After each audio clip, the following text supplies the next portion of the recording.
Shankara Parvati Pati Mahadev Sri Shankara. Namaste, it's Sahara Rose, and welcome back to the Highest Self podcast, a place where we discuss what makes you your soul's highest development. This episode is brought to you by Ayurveda. Ayurveda is a modernized Ayurvedic supplement company that takes certain issues that we have, such as mood, joints, immunity, digestion, and creates these custom little packets exactly for us, infusing ancient Ayurvedic herbs with modern vitamins and minerals. I take the mood formula daily. It is great if you work a stressful job, had adrenal fatigue, ever suffer from anxiety or even depression. And it really heals you from a fundamental and holistic level. So if you want to try it out, head over to Youveda, YOUVEDA.com. Use the code Sahara and you'll receive 35% off your first order. And they now ship to almost every country globally. So check it out if you live internationally. They may be shipping to your country too. And they just added India, guys. Are you interested in having a career focused on health and wellness? Well, if so, then the universe is calling you to become a holistic health coach. I am offering this incredible deal, a discount of $1,500 off my alma mater, Institute for Integrative Nutrition, which is the world's largest nutrition school with guest teachers such as Deepak Chopra, Chris Carr, Dr. Hyman, and Dr. Andrew Whale, and so many others. It is split between 6 months of health coaching programs teaching you hundreds of nutritional theories, including Ayurveda, as well as 6 months of business coaching. And as an additional bonus, I am offering a webinar where I will teach you how to use social media to create a thriving career as a health coach. On top of that, I have created a private Facebook community just for the Highest Self podcast listeners who are becoming health coaches to connect with each other, meet up with each other, and support one another on this journey. So if you're interested, send an email over to Sahara, Sahara, at eatfeelfresh.com with subject IIN. Again, Sahara at eatfeelfresh.com with subject IIN. And I will personally send you back the email that will allow you to get a $1,500 off discount, as well as my business coaching webinar and the private Facebook group. I'm so excited for you to begin your journey as a health coach. I am so excited to have Rachel Brathen, aka Yoga Girl, here on the Highest Self podcast. So Yoga Girl is someone that I think most people who practice yoga and are into social media have heard of. She was essentially one of the first people doing yoga poses on Instagram. And now it's shifted into so much more than just that. In fact, you'll rarely ever find her taking a picture of a yoga pose and posting it on her Instagram. And her journey is really, really unique because she's someone that began really in that culture of, you take a picture of yourself and you edit it and you put it up. And she realized that she was left feeling really depleted like that. She wanted to talk about real life. She wanted to talk about sadness and pain and joy and business and all of these other aspects of herself that she felt like these perfectly staged yoga pictures was not totally encompassing. So Yoga Girl left just taking yoga pictures of herself. And now she shares all about her daughter and her move to Aruba and her organization all about ending child abuse, especially on the island of Aruba, where child abuse is actually very rampant. And in this episode, we talk all about social media and vulnerability. And how can you be so real on social media without having that vulnerability hangover that so many of us have experienced? So if you're interested in social media, authenticity, being true to yourself, you're going to love this episode. Without further ado, let's welcome Rachel Brathen to the Highest Self podcast. Welcome, Rachel, to the Highest Self podcast. It's so great to have you here. I'm so excited to be here. Oh, yay. So the first question that I would love to ask you is, what makes you your highest self? What makes me my highest self? Wow, I think I would answer that question differently depending on where I am in life. Right now, it's definitely the balance between self-care and motherhood. I have a 1.5-year-old, so I want to spend 24 hours a day with her. But if I balance that out with work and with taking care of myself, I get to live my highest self. Yeah. Beautiful. So a lot of listeners know you and a lot don't. So I'd love for you to talk about your journey and how you became yoga girl and how that's not even focused on the physical practice, but really more teaching love. So can you share with us sort of the transition and your journey as the yoga girl? Yeah, of course, for sure. Yeah, so I came from a kind of a traumatic upbringing and had a few really, really difficult childhood and then a few really dark years as a teenager that were in, I was drinking a lot. I was super unhealthy. I was in really destructive relationships, a total party girl, like on a really, not a great track. And sort of hit a wall and ended up going on a meditation retreat when I was 18, which completely blew my mind, my heart, my whole life wide open. And from there, I decided to leave Sweden, which is where I'm from, and my family, and I moved to Costa Rica and completely did a 180 degree and just changed my entire life. Became vegan, found yoga, meditated every day, and started healing the parts of my past that really needed healing. And then I'm giving you like the fast version of the story now. But a couple of years later, I started teaching yoga. I fell head over heels in love with the yoga practice, merging that with my meditation practice. And meditation and asana for me is just such a good combination. And then I started teaching, and I eventually moved to Aruba, which is where my husband is from. And somehow along the way picked up social media sort of as a fluke, I think. I don't know. I chose the name Yoga Girl from my Instagram account because I'm a girl and I love yoga. Yeah. I didn't have any plan with that at all. And things kind of sort of, blew up from there. Beautiful. And you did a TED Talk. And in the TED Talk, you speak about how a lot of your relationship with social media shifted when you started to be more vulnerable. And I know a lot of people are having the same issue. They feel like they're supposed to put up like beautiful curated content and make their lives look perfect. And they're having trouble, even creating this content because it's not the truth. So can you share with us sort of your findings on social media and how authenticity has played a huge role? Yeah. And I mean, I can really relate to that because it's so much of what we see in social media is that, perfect life. It's how social media is used, I think, almost by everyone and far and wide. So, I'm having a great day or look at my beautiful meal or my awesome vacation. And people tend to sort of share the highlight reel of life. It's very rarely the look at me eating toast in my sweatpants watching Desperate Housewives. It's always the highlight of the day that we share.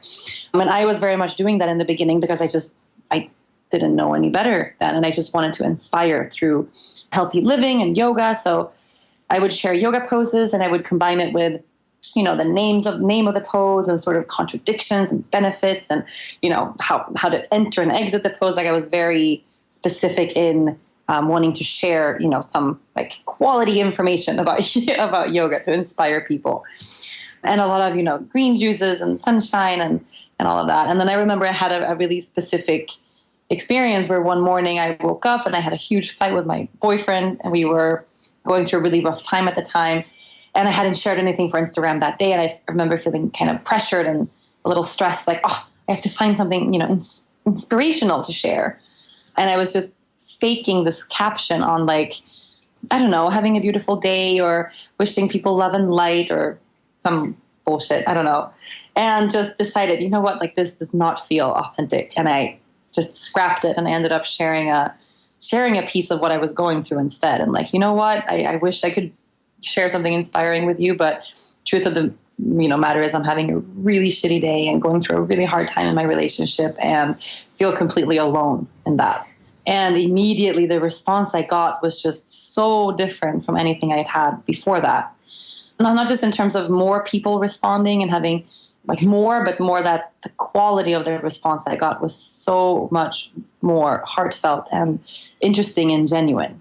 So I started feeling like I had a connection with my community rather than I was just a person that they followed in social media, which, for me changed it changed everything. So I started doing more and more of that. And then the more vulnerable you are, the harder it is to do anything else. And then at the end of the day, it's just becomes impossible to fake it. So true. Yes. And I think that it's interesting because I feel like with social media, we're at this place that everything was very curated, the food, the brunch. And then we started to get more vulnerable. But now, and I'm sure you've seen this too, sometimes when hard emotions come up, the first thing we do is then now go on social media. And now it's almost like, where is the line of privacy? So have you experienced that as well? No, because I try to never share the drama of whatever might be happening in the moment. So I'll share the vulnerability of something, but after it's clicked with me. So I could be, in the middle of a huge fight with my husband and I can't believe he said this and that, or screw that person, or, it's never that in the moment sort of venting. But as soon as it's clicked, which I find it's the point of hardships and challenges and difficult days, for something to land and for us to grow a little bit. And as soon as it clicks, then I'll share the story, because then I can usually share it without drama and also without feeling like I'm sharing too much of my inner personal life. So it's more of I share the epiphany or the realization of what was hard.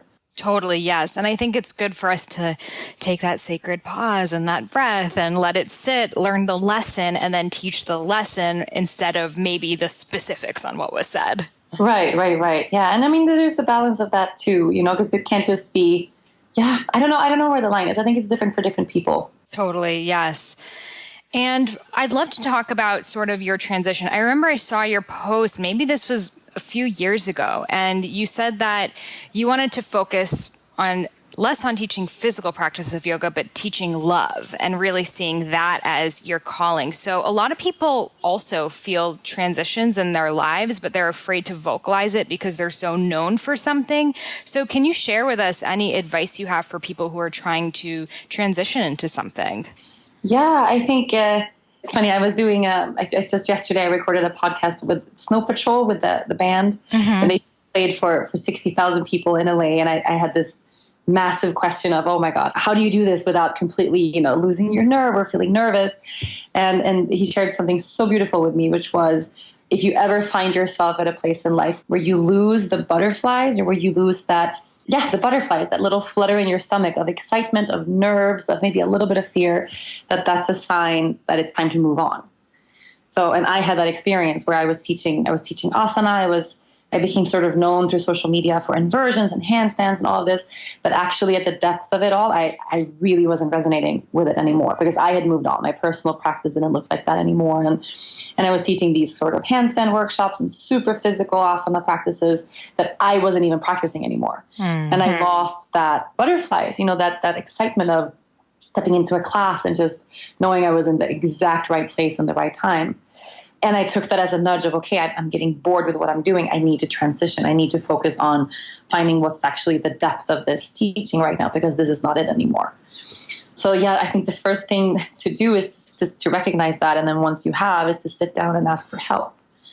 So I'll do that in my meditation practice, or at the end of a yoga practice, asking for divine help, if it's through prayer or through writing out your wishes, or I'll do ceremonies with the moon and go outside and sit in my garden just to feel a connection to something that's greater than just me and the thoughts that I have in my head, because sometimes we need that sort of divine download to put us in the right place.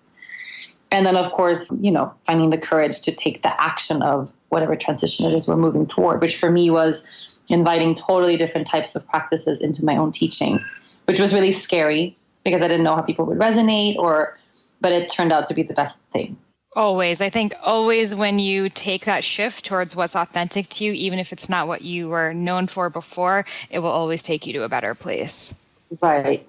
And then you had another massive shift, which was motherhood. And now when you look at your Instagram feed, it's so much with your beautiful daughter, and, family is so important to you. And I think a lot of people also fear that maybe people will unfollow them if they share other parts of their lives, or they're, again, supposed to keep it really professional. So can you share advice for mothers or people who want to become mothers and interweaving that with your career? Yeah, I mean, I think it's returning to that authenticity, that's sharing what's real in the moment. And for me, I mean, since I had the baby, it's just, she takes up so much bandwidth of my heart, my mind, my life, my time. So, making it look differently in social media just wouldn't be real for me anymore. So, I mean, it is a tricky balance to nail, but I don't think about social media like that anymore. I just, if I, have a beautiful photo of something or a beautiful moment that I want to share, I don't think twice and I just share it. And usually it ends up being a lot of family stuff, which has been interesting because, I've been doing social media for 5-6 years. And a lot of my community have also, had kids or found a serious relationship, and we're kind of on this path together. So there's definitely a lot of moms in my community now, which I love because then I have people to ask advice and, to make that connection with. So it's both ways. That's so beautiful. And a lot of people, they may feel like, well, if I just posted pictures of like my kids and my family and all of these things, people don't care because they don't know me. So do you think that it's because you've built a relationship and you've been doing this for so long? Or do you think that people who even just started off doing social media and stuff right now would kind of have the same like results? I mean, of course, if you've had like a different type of social media presence where all you share is something totally different, and I don't think people are going to resonate really well with a sudden transition to, only motherhood or a bunch of baby photos of a journey that maybe they didn't take part of, before that. But so much of what I share is that personal. I mean, I shared my whole pregnancy. So it became sort of the opposite. Like people were so excited to meet this baby. I mean, it's kind of absurd. If I don't do an Instagram story with her in like a day, people will email me or DM me like, where's the baby? Where's the baby? Can you say, what's she doing right now? Oh, that's so sweet. And it's amazing because I've spoken to so many different mothers and how they approach social media and motherhood. And some mothers, they don't even share that they're pregnant. They don't want it on social media at all. They don't want to show the child's face. And then with other people, it's just, this is what I'm doing all the time. And this is what you're going to see. So it's amazing how really individual the decision is. Yeah. And I knew I'm so public with everything. My whole family, we sort of put everything out there. So I didn't hesitate. But I have friends who never share a photo of their social media, of their kids in social media ever. So I think it's just a personal story. Mm-hmm. And do you ever get the vulnerability hangover when you're like, oh, I feel like I may have shared too much, or do you just kind of roll with it? I've never felt that in my life. Wow. Amazing. Ever. No. Yeah. I feel such little judgment in my community. And sometimes I get that, like I did have one when I had the baby and I brought up the conversation of vaccinations, which for me was totally new. I mean, totally new. And it was just like a rabbit hole of dark things that I wish I didn't open that. Yeah, I wish I didn't go down that path, I guess, because it just brought so many complicated and some sort of vicious comments and people up that actually weren't really part of my community in the first place. But when it's just me speaking to the people that follow me on social media, I never feel like there's such a thing as too much vulnerability.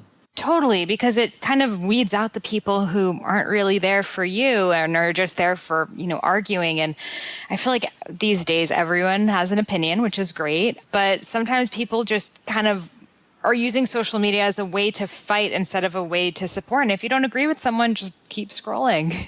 There's no need to argue with them on their post. Well, some people, I don't know, I think they use social media for that, because they enjoy the drama and they want to discuss. And yeah, it's definitely a hard place to navigate. For sure, definitely. Well, that's amazing that, you're able to just stand behind your posts no matter how vulnerable you share. I know that there have been times that I've shared things that are like, you're not on your phone and you're like, oh my God, I wonder what people are commenting. I wonder what people are commenting. But it's always been when I've had major growth in myself and I've had to put something out there that maybe I would have shied away from because it doesn't look perfect. And then when you trust and surrender, that becomes easy. And then something else becomes hard. Right. I mean, yeah. And that's probably how it's always going to flow. Exactly. So, when you're just out there like slaying your dharma and you're really craving an Ayurveda approved snack that is balancing for your current dosha, but there ain't nothing available at the store? I feel you. And this is why I'm obsessed with the brand new Ojas Bites. These spiced date and grain bites come in Vata, Pitta, and Kapha flavors with spices to balance each dosha. I love the Vata bite when I'm writing and creating, the Pitta bite when I'm handling things like a boss, and the Kapha bite when I'm trying to get all warm and cozy. In fact, they're so good, my fiance, who isn't even into Ayurvedic stuff, ate my whole box. So you can get your own by heading over to ojasstudio.com and entering code Sahara for free shipping off your first order. Again, Ojas, O-J-A-S, studio.com and enter code Sahara for free shipping on your first order. So now that you have your daughter, you look at yoga so differently. So can you share what your approach to yoga is today? I mean, it's very different these days. It's more, I realize now just what a luxurious life I lived before I had the baby in terms of my time management. I mean, I could do anything at any time, like whatever I wanted to do. If I wanted to do 3 hours of yoga in the evening, like I would make space and time for that. Whereas now it's just not possible to keep that freedom anymore. So I realized I have to get my practice in first thing in the morning when I wake up, or usually it doesn't happen at all. Totally. Like I'll have good intentions, but it's just the time just flies away from me. And when the baby's awake, I want to be with her. I don't want to, if I'm going to leave, I'll leave for work and things like that. But no, like I want to be with her almost all the time. So it's hard, but also it's so even more important now than what it was before, because it's the one time I have that's just for me, where there's no one else and no work and no family and no one asking me for anything. And it's just the time when I give back to myself. And if I don't get that, things kind of go, off balance pretty quickly. And do you do like yoga with your daughter, or do you kind of need this as a solo, like filling up your cup practice? Both.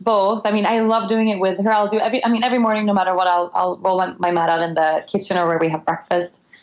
And then she kind of floats in and out of my mat. She loves to be on my mat, but she doesn't like it when she can't see my face. So if I'm in a down dog or a child's pose, she starts shrieking and she'll like pull my hair. So cute. I mean, it's not a very peaceful, it's more like playtime merged with practice. So it's a different, I enjoy it so much. It brings me so much joy, but it's different from the time I have on the mat alone, of course. And I'd love to know more about what your self-care practice is like.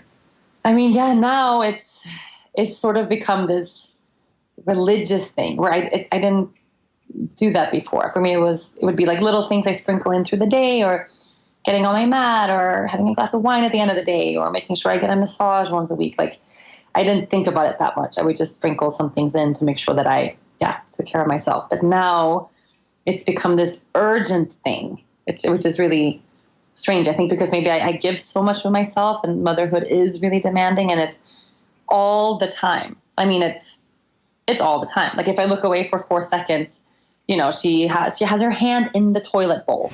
And things get really crazy really fast.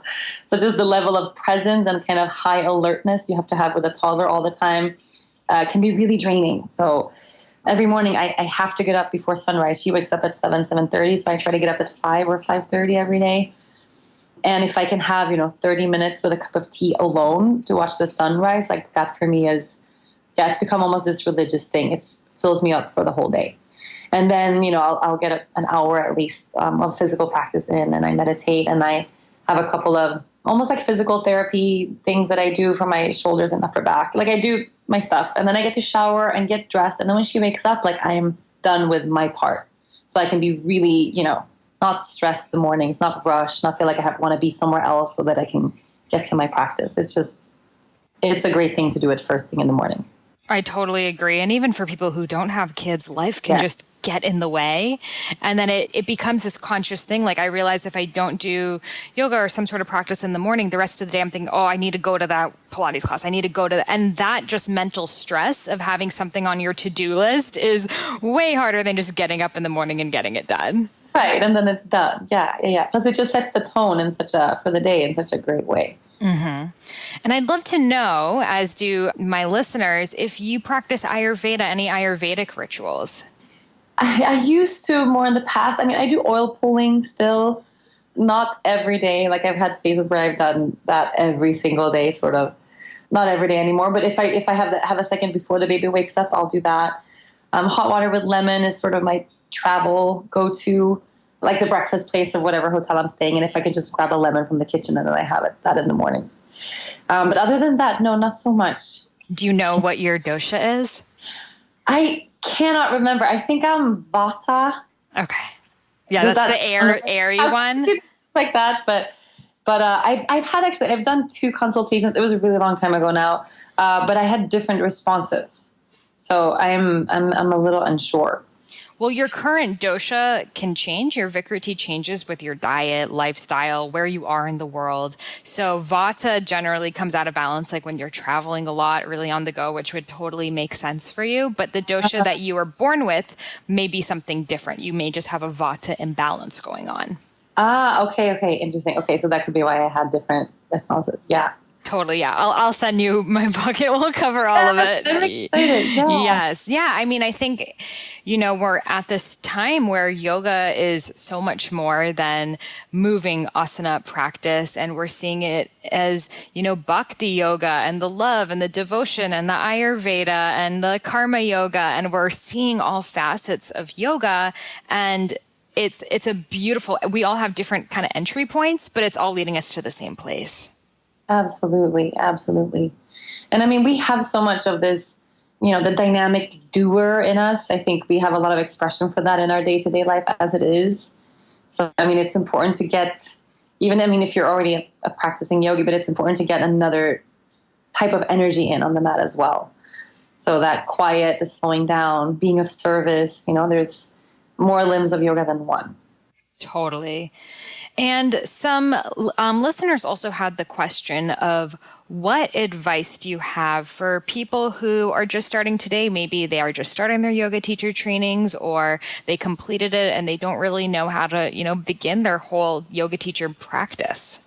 Yeah, that's a great question. I talk about this in my teacher trainings a lot, of course, but my number one kind of most important piece of advice is to not imitate, which is a really hard thing to do as a new teacher, because we tend to sort of imitate the teachers that we've had and the teachers that we love.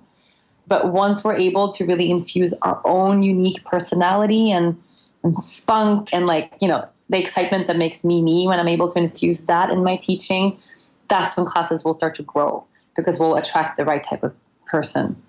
So being, again, authentic and genuine with who you are and as a teacher is a really important thing, rather than trying to just teach exactly the way you were taught or the way someone else has taught you in the past. Totally. And I think what happens is, at the beginning, we are kind of not sure because we haven't cultivated our own unique practice. So we don't really know, what makes me different from my yoga teacher, or all the places that I've taken yoga before, because these all become influences. But I think what's hard is to take those influences and then create something of your own with it. Exactly. I mean, it takes practice. So once you're done with yoga teacher training, that doesn't mean that you're, that's just literally the first step. And after that, you have to practice teaching, and it takes time to really find your own voice and all of that. But it's important to try to focus on that early. Especially in terms of, aligning with the right places and studios and students and have classes grow. So if you had just right now finished your yoga teacher training and you were starting from the beginning, what would you be doing now? Or maybe what would you have done differently? I mean, I had an experience actually, and I share this in my trainings also, that the teachers that I had very early on were people that were very, very different from me. And sort of the type of classes where you walk in the room and there's total silence, and kind of the teacher has this almost stoic kind of holy vibe. There's no laughter, no talking before class, just this kind of very, very serious setting. So when I first started teaching, I thought that that's what I had to be. That's what a yoga teacher had to be, this very serious kind of holy type person. So I spent, some time in the very beginning, kind of faking it, putting a little of my personality and trying not to be so bubbly, trying to not, bring too much of my own personality in, because I thought I had to be this special, specific person to teach yoga. And I had a really hard time filling classes, of course, because it wasn't, that type of teaching just wasn't authentic to who I am. And then as soon as I started relaxing and I started inviting music into my classes, and, like it's okay to fall over and fart, and sometimes I curse and laugh. And, it's just, we should be the same person we already are when we step into the role of a teacher, of course. And and that's how people know what to look for in a teacher as well. Like, I like to think of a really good teacher for me is always going to be a person that I could envision having a cup of tea with, having a great conversation with, not someone that I'm a little scared of, or, someone that we vibe with on that personal level. So true. Because, the yoga classes that I also love the most are the ones that they allow for that freedom. Like, maybe I want to, stay in this pose longer, or do this. And I've definitely been in those classes where it's very much you're doing what the teacher says, or they're going to come up to you and call you out in the middle of class. And some people love it because I think it makes you feel like you are being trained harder, or you're being trained in a more traditional way. And for some reason that could be better. But I think, yoga's changing and our lives are changing, and our lives are so disciplined already that maybe inviting that playfulness in your yoga practice, because most of us don't have it anywhere else. Exactly. No, yeah, so true. And and there's so many different types of teachers. So there is a way to just, align with the person that's the right fit for you. Yes, for sure. And what do you think? Because I know there's a lot of controversy around, can we call these more fitness-focused yoga classes with like loud hip-hop music playing, can we still call that yoga, or should we just call that a fitness class? So I'd love to know your take on that. Again, I think there is that balance, definitely. And I always say, for me, it doesn't matter what brings you to the practice as long as you find it. And I think that even the people that, maybe they are attracted by yoga because they want to learn how to handstand, or they want to get fitter or more flexible, and maybe they have that more sort of physical starting point, which is totally okay. Like, go to that crazy hip hop yoga class. Like, if that's how you begin, if you continue practicing, inevitably you are going to make your way to a place of depth. That's just, at least in my experience, that's what I've seen. So I think most yoga is good if it's taught with intention and with respect for history and for its origin. And there is a way to really balance that personality of who you are and what you want to bring forth with the history of the practice, definitely. And if it's taught with love, with intention, with respect, it's going to be a good class. Absolutely, yes. I recently came across Vadam teas while looking for a super high quality loose leaf tea online, and I was blown away by their array of 10 different chais alone. And I love chai. I ordered it and it arrived in the cutest packaging, literally felt like a Christmas gift to myself. And the tea was the freshest and most flavorful I've ever had. And that's when I knew I had to contact them.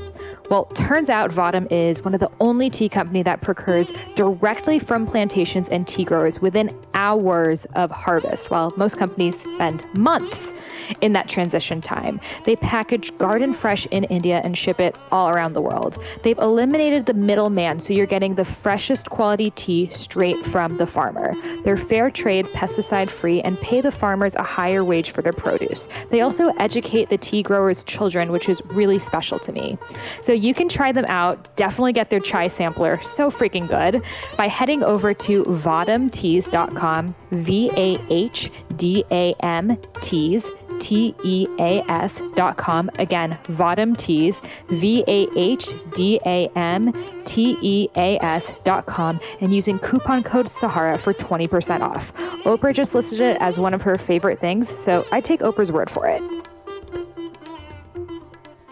I'd love to know also, as you see the yoga landscape is changing and social media is such a big part, how do you think that people can get more into like the teaching on social media and the YouTube? A lot of people want to be in that space, but they're not really sure, should I just post pictures of myself doing yoga? So what advice would you have for someone who wants to be more in the social sect of yoga? I'm actually not a huge fan of social media. I mean, yeah, strangely enough, I would question, what is the reason for having that longing in the first place? Because there's always something that sits behind it. Do I want commercial, success, material success, or I'm looking for my classes to grow? Is that why I want to use social media? Or am I looking for for fame or for money, or like there's something behind that. So figuring out what that is. If it's just, oh, I have an amazing message to share and I want to spread that far and wide, then I think that would be a good idea. Or I want to change the world with something and I need a bigger tool to do that. Like if you have something that's really genuine that you want to share with the world and it feels easy and organic and natural, then yeah, like knock yourself out. But I don't think necessarily that merging yoga and social media just for the sake of it or because everyone is doing it is a good idea. I think there's a lot of really, really bad stuff out there right now. Yeah. And I see also a lot of times we think maybe the best yoga teachers are the ones who have the best yoga photos, but oftentimes these people, I see them more as yoga models, like they travel around the world and they take beautiful yoga poses, but a lot of them are actually not yoga teachers. Like they aren't certified or they've never taught a class. And it's not that that's a bad thing. It's just a different career. I think it is a bad thing, actually. I definitely do. I mean, I've heard these stories of these sort of yoga influencers, celebrities that had an Instagram account that grew and then they went and took a teacher training and now they're doing like ebooks and selling this stuff, but they've never, taught in their lives, which is just downright dangerous. I mean, really, really dangerous. I don't think social media is a place to teach yoga at all. It's a great place for inspiration. It's a great place, to source motivation to practice, to get your ass to class where you have an experienced teacher with years of practice teaching, not just a personal practice at home alone or doing yoga on YouTube or in front of a camera or whatever, but practice of teaching so that you can learn how to do these things the right way. Because yeah, you can injure yourself, absolutely. And also it just holds a completely different energy. So I've been pretty vocal about, I'm not a big fan of these sort of yoga celebrity movements. And I think it's, if you want to take photos of yourself and poses and do that and travel the world, like knock yourself out, but just don't teach then. It is more of a yoga model, if there is such a thing, not a yoga teacher. For sure. Yeah. Yeah. And I think how you use it and how a lot of people are using it is you're using social media as a way to get people to come to your yoga class or yoga retreat or yoga festival. It's to use it to see them in person. That's the goal. Whereas for a lot of people, that's not a goal at all. It's just for it to kind of end on the social media. Exactly. Yeah. So what's the point of it? And this, for me, it was a struggle in the beginning. And I had at least like a year or two where I didn't know what the point of everything was. I knew I just wanted to continue teaching. I'd already been teaching for a long time, but if I could travel and teach, that was amazing, but it still wasn't the point of it all. And it wasn't until I started anchoring my business in service that I started feeling really purposeful. And then all of a sudden, all the social media just made total sense. Totally. Yes. And I think that a lot of times we see someone who's really flexible and we assume like, oh, if I just like try to throw myself into that pose, I'll eventually get it too. But maybe, I see some people are just naturally like double jointed and some are more stiff, and we all have different levels of natural flexibility, though you can work on it, but I don't know. Do you think everyone can get to that point where they're like Cirque du Soleil flexible? What's the point of that? Right. Yeah. Like, be the purpose, right? Is it so that I can, post fancy advanced looking photos of myself and get more likes and comments? Like, what is the purpose of that? There's no physiological purpose or reasoning behind being that flexible and that bendy at all. You need that balance between Shira and Sukha and the solidity and the rigidity of strength, consolidating the body with the space of flexibility. But you can't just go one way. And yeah, it looks fancier for photos and all that stuff. But that's also why I'm just not a huge fan of that type of sharing in social media, because it gives people this totally skewed view of what yoga should be. So first of all, it's this thin, young, white, flexible woman. I mean, yeah, 99 times out of 100, that's what we see. And also it kind of gives people this idea of, oh, if I practice enough, I should be able to do that. So that's what I'm going to go for. And I'm going to push myself a little harder, or maybe not feel adequate in my practice because I've been practicing for 20 years and I still can't do that. And it's just not what the practice is about. So true. I remember a few years ago, I was really trying to work on getting the scorpion pose, which for people who don't know, it's this kind of like back bendy thing on your forearms. And I was trying and falling. And I was like actually really hurting my back because I was really arching my back to get that pose. And then eventually it hit me. I was like, wait, why am I even doing this? It's like all my efforts and thoughts are like to get this scorpion pose. I'm like breaking my back over it. Like for what? And when I really sink into it, so I could get a picture and show people that I can do a scorpion pose. And then I just gave up after that and I still have never done one. See, no. So, I mean, so every post has a purpose, but that's why. So social media can become a really dangerous thing, and people tend to do things differently. Like my practice, I sometimes share like little snippets of a practice. If I'm consciously putting a phone up so that I know, hey, I'm going to film something now, that's not what my practice looks like. I mean, it might be the same poses, but I am going to, be very aware that there's this outside thing happening now. I'm not going to maybe, relax all the way into my breath the way I do when it's a practice, because in my real practice, I can't have a phone present. I can't have, one exception to that is like if I'm with the baby and I'll put the phone down and, she's climbing on me and all that stuff. But if it's me really flowing through poses, it's never going to be the same if there's a camera there. Totally. Yes. And I think that sometimes when we're doing our own kind of yoga practice at home, it's like weird moves. At least for me, I'm like doing like weird like neck cracks and stuff. Whereas if I was to film a yoga sequence, I would totally not do that. But maybe it would have been like some really juicy inspiration for someone like, oh, that weird shoulder thing you're doing feels like it might actually feel good on my body too. Yeah. And I think that's a good thing. Like if you can just be weird and be normal with it. And I feel like I'm able to do that when I'm with the baby, but not if I'm like, oh, what a beautiful sunset. I'm going to put my phone down here and do a little flow. Like that's different for me. If I know it's the purpose is social media. So I just very rarely do that. So true. And I'd also love to talk about, you live in Aruba now and you have this children's initiative going on and you really care about giving back. So can you share with us more about the initiative that you're doing?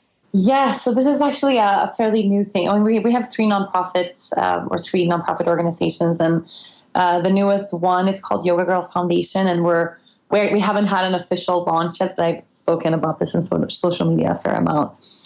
And it's actually was brought on by a really terrible situation that happened with child abuse here on the island, and it's just very recently became public knowledge that it's a really big issue in Aruba. So through that, we decided to open an orphanage here, which is a huge endeavor, massive thing to take on. And I decided to use social media a little bit for marketing and for ads for the first time in 6 years, with the specific reason of raising funds for the orphanage that we want to build here. So I'm kind of involving the global community, but in a very local issue to where I live. And if we can help one child, I mean, I know it will have been worth it. So I'm really excited to do more good, which is, I think, the point of it all at the end of the day. Totally. Yes, absolutely. And it is a part of yoga, the karma yoga and giving back. And I think it's really the reason why we do all these poses and have the lemon water and the Ayurvedic practices, so we can be embodied beings that care about other embodied beings. Exactly. And I mean, and those first steps have to be, the self-awareness and listening to the body and using all these tools that we have, like yoga, Ayurveda, and meditation and everything. And then once we've filled our cup, I think it will start to overflow, and that giving back will become a really natural, organic thing. Yes. And also, I think what happens sometimes is we wait. We're like, oh, I still have more healing to do. Oh, I still have this. And it's like, guys, you never get to a point that you have like zero problems. And you're like, oh, now I can help other people. And I think Marianne Williamson, she's like, sometimes you have to put your tears on a shelf, go out there and save the world, come back home, cry some more, and do it again the next day. And I think we like wait for this moment to like, oh, I'm still healing, so I can't help others. And there's so much healing in the helping. Absolutely. Oh, wow. Yes. So much. Yes. So much. And sometimes in that process of when I can only imagine starting an orphanage and dealing with child abuse that happens. And a lot of that is really heavy stuff. And I'm sure sometimes you've maybe had the thought, I don't know, if, oh my God, why am I doing this? Why am I stressing myself out? Why am I putting all of this on my plate? But then you remember that this is really why you're here on this planet. Yeah. And I mean, and you have to kind of, sometimes you have to seek out those reminders too, which has been another one of our foundations. We have an animal shelter here we have, I think now 160 rescue dogs and cats in our care. And we do so much work in this field. And sometimes I have to just go to the shelter and lie on the floor and play with puppies. Remember, like, well, what is the reason behind all of this? Because it's easy also to sort of zoom away too far and lose sight of the day to day. And, there's a beating heart here that I want to support. And I know that just stepping into that space it's going to come back to me. There's nothing more fulfilling than being of service and sharing your heart with others. So, it always goes back around. Oh my gosh. I really believe animals are the greatest teachers and dogs are gods. And every time I'm with my dog, it's just such a reminder to just like be happy with the little things. And, I like sometimes he just sits all day. He's not reading a book. He's not like working. He's just sitting and he's still happy. And I'm like, why do I have all these lists of things that I feel like I need to do to be happy? And he's just happy. He's just happy. Yeah. It's the challenge of being human. Yes, totally. So I'd love to know what is next for you and for Yoga Girl and more about your retreats that you have coming up as well. Yeah. So we have so much going on. I have a book coming out next year, which I'm really excited about. Congratulations. Thank you. Yeah, it's been a long time coming. I'm in the midst of editing now, so it's a little crazy. But yeah, next fall it will be out, so it's still some time away. But we actually have a secret little launch coming up fairly soon on yoga and diversity and being of service, and also a mental health initiative that I'm really excited about. But yeah, I teach retreats every other month. I do 2 yoga teacher trainings a year. I have this yoga studio in Aruba, so. Anyone in Aruba should come visit us. Always. I always love meeting people and getting new people to class. That is so beautiful and, and also really inspirational. I feel like a lot of people, because you're from Sweden, right? Yeah. And I mean, you're from like a cold Northern European country. And a lot of people think, oh, I wish I could live on an island one day. I wish one day I could live on a beach. But you actually went and you did it. And it just shows that why wait? Make it happen. You can make anywhere your home. Absolutely. And I always say, what's the worst thing that can happen? Like probably the worst thing that will happen is maybe you'll try moving somewhere and it won't work out and you move back home. And did you meet your husband in Aruba? Because he's Aruban, right? I don't know what they're... Aruban. Yeah, I lived in Costa Rica for a couple of years before I was here. So I actually came here on vacation and met him here. And then after 5 days, ended up moving. Oh my gosh. So the universe was like, this is your island. We're going to give you a nice guy and you're good. Yeah.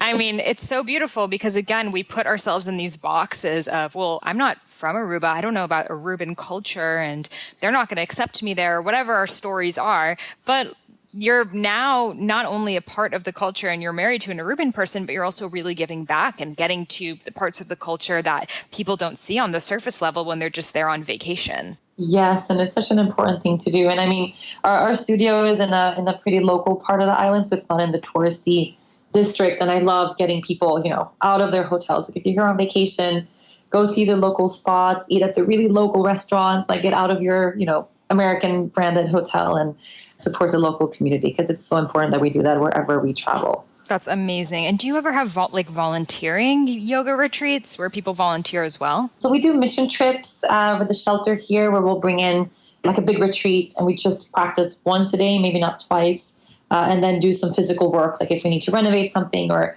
we have a lot of dogs on our hands that we need transported or supported.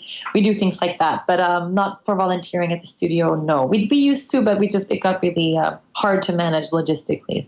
Totally, yes. Because it's sometimes when a volunteer is just there for a week and they leave, it's not, it's more just work to train than to do. I remember all the times I volunteered a lot of places, especially when you're working with kids, it's like a 3 or 6 month minimum. Yeah. No, especially with children. Yeah, that's hard. With animals, we do 1 month minimums here for the animal shelter. Well, that is amazing for anyone who's listening who wants to go to Aruba and deepen their yoga practice and play with cute animals and help orphans.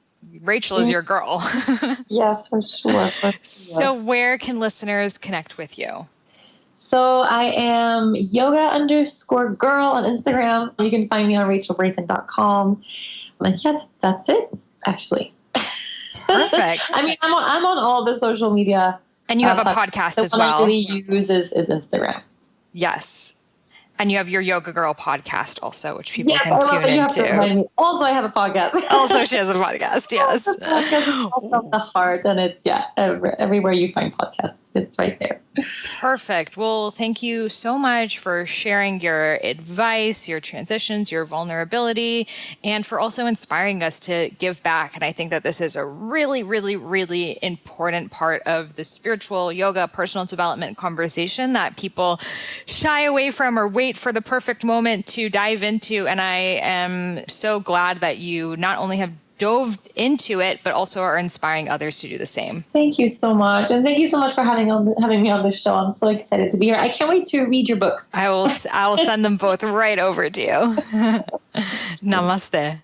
How awesome was that episode? It was such a pleasure for me to be able to sit with Rachel, to learn more about her journey, and to just see how full of light she is, how modernized she is, and how she really marches to her own drumbeat. And she doesn't let haters on the internet or people's other opinions hold her down. She really just stays true to who she is. And that's something that is super inspiring. So be sure to check her out at Yoga Girl.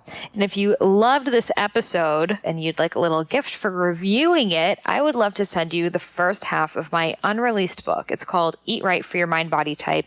It is not available for sale anywhere, never will. So as a free gift for reviewing this episode, write a nice review, take a screenshot of it, and email it over to me before you hit submit. My email is Sahara, Sahara, at eatfeelfresh.com, and I will send you back the first half of my unreleased book, Eat Right for Your Mind Body Type. I hope you loved this episode, and I'll see you on the next one. Namaste.